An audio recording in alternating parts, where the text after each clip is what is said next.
Corona मरीजों के लिए बेड नहीं है। सीएम के आदेशों के बाद भी व्यवस्था यहां पर नहीं हो पाई। ये हम नहीं, खुद बीजेपी विधायक कह रहे हैं। हालांकि व्यवस्था का दावा किया जा रहा है और अगर व्यवस्था हो भी गई तो चुनौतियां कम नहीं है। ये रिपोर्ट जरा आप देखें।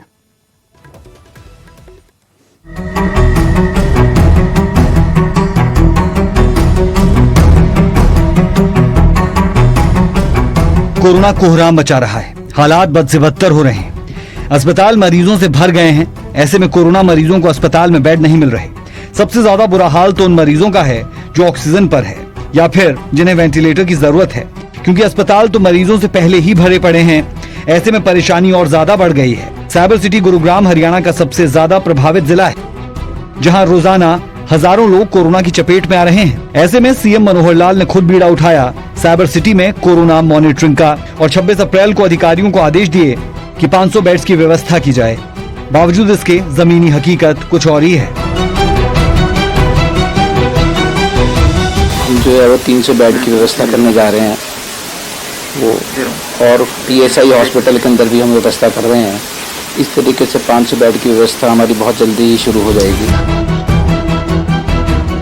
विधायक जी बातें तो 800 से 900 बेड के अस्थायी अस्पताल की कर रहे हैं, लेकिन सवाल ये कि इतना मेडिकल स्टाफ कहां से आएगा। दावा तो अधिकारियों ने भी एसजीटी यूनिवर्सिटी में 100 बेड, गवर्नमेंट कॉलेज में 80 बेड्स की व्यवस्था का किया, लेकिन इसके लिए प्लान किसी के पास नहीं। जो M3M का प्रोजेक्ट था, उन्होंने भी 150 बेड का सेटअप तैयार कर लिया, 100 का और वो तैयार कर रहे हैं, 100 का हीरो ग्रुप का और ये 100 का ये आने वाले 10 दिनों के अंदर अंदर एक्टिवेट हो जाने चाहिए। 450 से 450। सबसे बड़ी चुनौती ऑक्सीजन की सप्लाई की बनी हुई है, और अगर ऑक्सीजन की सप्लाई को सुचारू कर दिया गया तो वेंटिलेटर पर जाने वाले मरीजों के लिए व्यवस्था कैसे होगी। मतलब साफ है कि बिना प्लान के कोरोना महामारी से जंग नहीं जीती जा सकती। धर्मवीर शर्मा, न्यूज़ 18 गुरुग्राम। सिरसा में लॉकडाउन का उल्लंघन करना कुछ लोगों को भारी पड़ा है। सुबह के वक्त पार्कों में सैर कर रहे लोगों की उस वक्त शामत आ गई जब तमाम पार्क्स का पुलिस ने निरीक्षण किया। पुलिस को देखते ही लोग इधर उधर भागते नजर आए। डीएसपी और थाना प्रभारी ने बेवजह घूम रहे लोगों को जमकर लताड़ लगाई। आपको बता दें कि हरियाणा में 17 मई तक लॉकडाउन बढ़ाया गया है, लेकिन इसके बावजूद कुछ लोग लॉकडाउन की धज्जियां उड़ा रहे हैं। वहीं पुलिस ने साफ तौर पर कहा कि अगर कोई भी बेवजह घर से बाहर निकलता है तो उसके खिलाफ सख्त कार्रवाई की जाएगी। देखिए, ये हमारे जो सभी एसएचओज हैं, खासकर अर्बन एरियाज के जहाँ पार्क हैं, वो हर पार्क में विजिट कर रहे हैं मॉर्निंग में। और जो भी लोग हैं, जैसे पहले से तो कम लोग हैं और कईयों में तो हैं ही नहीं, पर जहाँ भी जो मिलते हैं उनको वहाँ से भेजा जाता है, मास्क भी बांटे जाते हैं और जो है किसी को पार्क में घूमना अलाउड नहीं है। लॉकडाउन लगा। फरीदाबाद के छानसा गांव में वेस्टर्न कमांडो कोविड हॉस्पिटल की शुरुआत हो गई है। इस हॉस्पिटल में कोरोना संक्रमित मरीजों का इलाज किया जाएगा। फिलहाल अस्पताल में 100 बेड की सुविधा है। 35 महिलाएं और 65 पुरुष मरीजों का इलाज किया जा सकेगा। जल्द ही 100 और बेड बढ़ाए जाएंगे।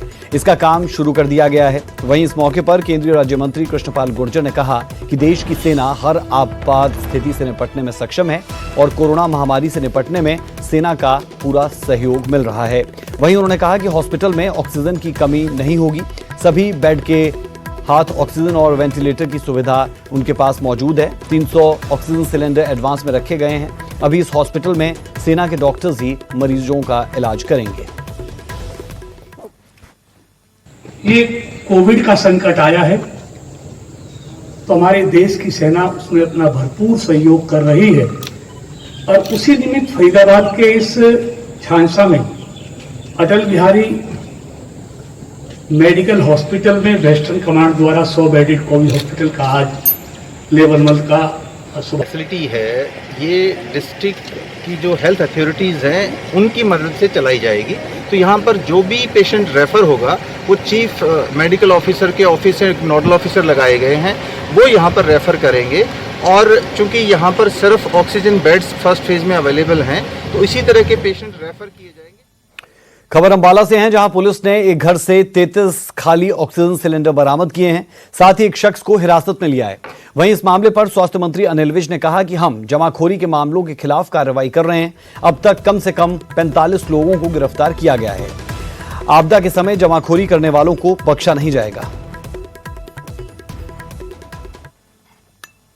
हम जहाँ पर ऐसी जानकारी आ रही है उनके खिलाफ कार्रवाई कर रहे हैं। लगभग 45 लोगों को हम गिरफ्तार कर चुके हैं और हम बख्शेंगे नहीं किसी को। ऐसे समय में जो मुनाफाखोरी करने की कोशिश करेगा, चाहे वो मेडिसिन्स में करेगा, चाहे वो सिलेंडर में करेगा या किसी और चीज़ में करेगा, तो हम जहाँ पर ऐसी जानकारी आ रही है उनके खिलाफ कार्रवाई कर रहे हैं।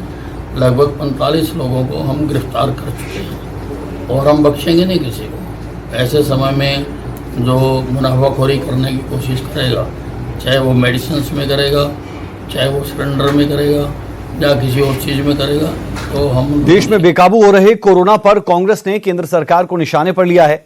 वहीं गंगा तट में मिली लाशों पर भी सवाल उठाए हैं। कांग्रेस के राष्ट्रीय प्रवक्ता रणदीप सिंह सुरजेवाला ने कहा कि बीजेपी लाशों पर भी सियासत कर रही है। सुरजेवाला ने कुरुक्षेत्र के सरकारी अस्पताल में मास्क, पीपीई किट और सैनिटाइजर का वितरण किया। वहीं पत्रकारों से बातचीत में उन्होंने कहा कि बीजेपी सरकार को जिस तरीके की चीजें हो रही है वो नहीं करनी चाहिए और साथ साथ बता दें कि सरकार से भी ऑक्सीजन और दूसरी सुविधाओं को लेकर सवाल पूछे। सुरजेवाला ने कहा कि अगर सरकार ने इस बीमारी को गंभीरता से नहीं लिया तो इसके परिणाम बहुत बुरे हो सकते हैं। रणदीप सिंह सुरजेवाला हरियाणा प्रदेश के अलग अलग इलाकों में निकले हुए हैं और पहले पेवा में इन्होंने जो तमाम पीपी किट है, मास्क और सैनिटाइजर वितरित किया। अब ये कुरुक्षेत्र में पहुंचे हैं और यहाँ पर कुरुक्षेत्र के सरकारी अस्पताल में मास्क के साथ साथ सैनिटाइजर, तमाम जो जरूरतमंद की सुविधाएं हैं वो दी जा रही हैं। खुद रणदीप सिंह सुरजेवाला से बात करेंगे क्योंकि कोरोना धीरे धीरे प्रदेश में बड़ी तेजी से बढ़ रहा है। यहाँ तक कि सरकार भी मान रही है कि अब शहर से होता हुआ कोरोना केस गाँव के अंदर प्रवेश कर चुका है। सुरजेवाला साहब, काफी तेजी से बढ़ते जा रहे हैं कोरोना के केस, ना जाने कितने लोग इस दुनिया को छोड़कर जा रहे हैं। शहर हो या गांव, कोरोना की महामारी का संकट एक काल के ग्रास की तरह पूरे समाज पर छाया है। आज ही अरोड़ा साहब ने बताया कि किस प्रकार से किरमच जो हमारा बड़ा गांव है वहां किस प्रकार से 4-5 लोगों की बुखार यानी कोरोना से मौत हुई, पर सरकार टेस्टिंग करवा ही नहीं रही। खट्टर साहब को दुष्यंत चौटाला जी बजाय अपना राजधर्म और जिम्मेवारी निभाने के वो सत्ता की अट्टालिकाओं के अंदर छुपे बैठे हैं।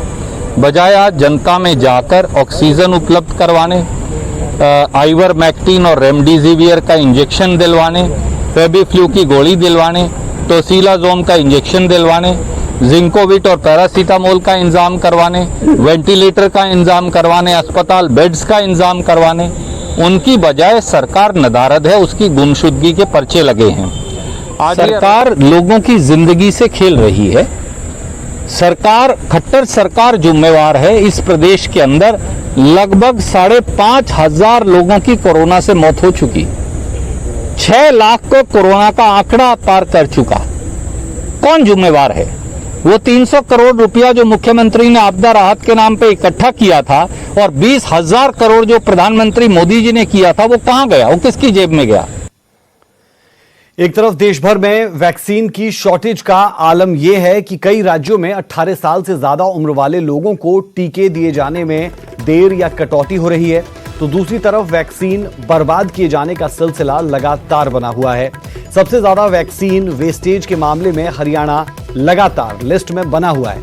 ताजा लिस्ट के मुताबिक हरियाणा के अलावा असम और राजस्थान उन पहले 3 राज्यों में हैं जहां वैक्सीन सबसे ज्यादा बर्बाद हुई। अप्रैल के महीने से ही हरियाणा उन राज्यों में टॉप स्थानों पर दिखा जहां वैक्सीन की बर्बादी चिंताजनक हो रही है। सोमवार को जारी किए गए आंकड़ों के मुताबिक 6.49% वैक्सीन वेस्टेज के साथ हरियाणा टॉप पर रहा, जबकि 5.92% वेस्टेज के साथ असम दूसरे और 5.68% आंकड़े के साथ राजस्थान तीसरे नंबर पर रहा।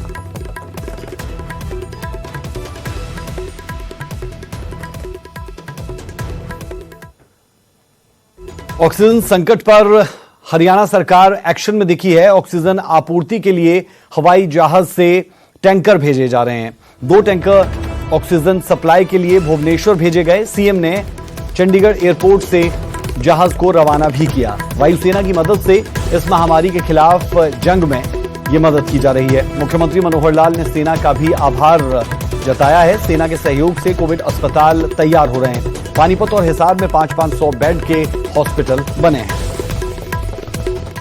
मैं एयरफोर्स स्टेशन चंडीगढ़, जहां से एयरफोर्स के जहाज़ में 2 हमारे कैंटर भुवनेश्वर के लिए गए हैं ऑक्सीजन लेने के लिए, और इस ऑपरेशन को यहाँ से लोडिंग एयरफोर्स के जो एयरक्राफ्ट में 2 टैंकर्स की हुई है, उसको मैंने प्रत्यक्ष देखा है। बहुत ही जिसको कहना चाहिए एक कठिन काम हमारे एयरफोर्स के जवान कर रहे हैं। एयरफोर्स का मैं इस सर्विस के लिए लोगों की जो कोरोना के समय में जो सहायता की जा रही है ऑक्सीजन लाने के लिए, मैं इसके लिए बहुत बहुत उनका धन्यवाद करता हूँ। महामारी पर लगाम लगाने के लिए सरकार और स्वास्थ्य विभाग के साथ साथ हर कोई प्रयास में जुटा है। बात करें भिवानी की तो यहां सीआईडी कार्यालय में हवन कर महामारी रोकने की पहल की गई। सीआईडी के डीआई आजाद ढांडा ने कहा कि आज आम आदमी की सोच और पर्यावरण शुद्ध होना ही महामारी पर रोक है। बता दें कि आयुर्वेद के प्रसिद्ध चिकित्सक परमेश्वर अरोड़ा ने एक वीडियो जारी की जिसमें उन्होंने लोगों की सोच और पर्यावरण शुद्धि के लिए 11, 12 और 13 मई को सुबह 10 बजे हवन करने की अपील की। इसके बाद सीआईडी कार्यालय में हवन की शुरुआत हुई। सभी कर्मचारियों ने हवन में आहुति डाली ताकि कोरोना से मुक्ति मिल सके।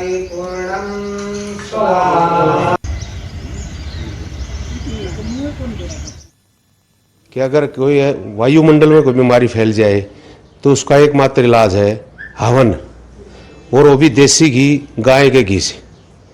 तो आज हमने उनसे प्रेरणा ली, जैसे हमारे और महान नेता, वैज्ञानिक जो भी कोई इस तरह की बुद्धिजीवी बात करते हैं तो उन पर हमें अमल करना चाहिए।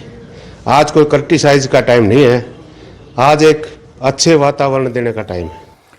अगली खबर का रुख करते हैं और खबर आपको बता दें कि कोरोना से ही जुड़ी है। कोरोना के कहर के आगे हर कोशिश नाकाफी नजर आ रही है। ऐसे में सिरसा और पानीपत में रोडवेज ने कोरोना से जंग जीतने के लिए हाथ बढ़ाया है।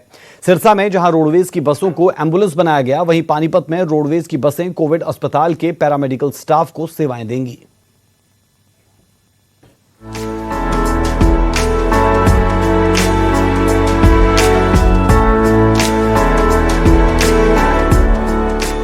कोरोना का प्रकोप दिन ब दिन बढ़ता जा रहा है।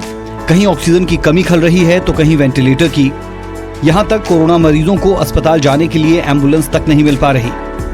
ऐसे में सिरसा रोडवेज ने अच्छी पहल की है। रोडवेज बसों को एम्बुलेंस बनाया जा रहा है। एक बस में 4 मरीजों के लिए पूरी व्यवस्था की गई है। एम्बुलेंस में ऑक्सीजन सिलेंडर की भी सुविधा है।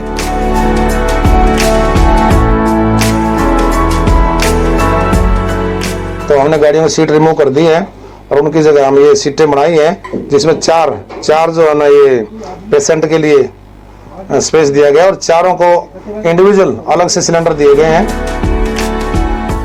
उधर पानीपत रिफाइनरी में बन रहे कोविड अस्पताल को लेकर भी प्रशासन ने कमर कस ली है।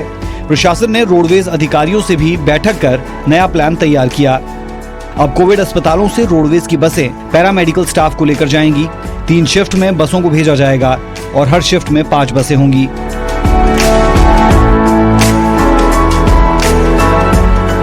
आज इसमें अभी फिलहाल तो स्टाफ के लिए इंतजाम किए गए, जो पैरामेडिक्स और डॉक्टर्स लगेंगे। इसमें जीएम रोडवेज की बसें लगेगी और प्राइवेट स्कूल की बसें लगेगी।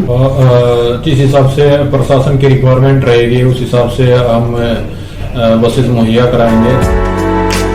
सभी बसों को सैनिटाइज किया जाएगा और भविष्य में अगर जरूरत पड़ी तो मरीजों के लिए भी सिरसा की तरह ही बस सेवा की शुरुआत की जाएगी, ताकि मरीजों को किसी तरह की कोई परेशानी ना हो। सिरसा से नकुल जसूजा के साथ पानीपत से सुमित भारद्वाज, न्यूज़ 18 हरियाणा। वक्त एक छोटे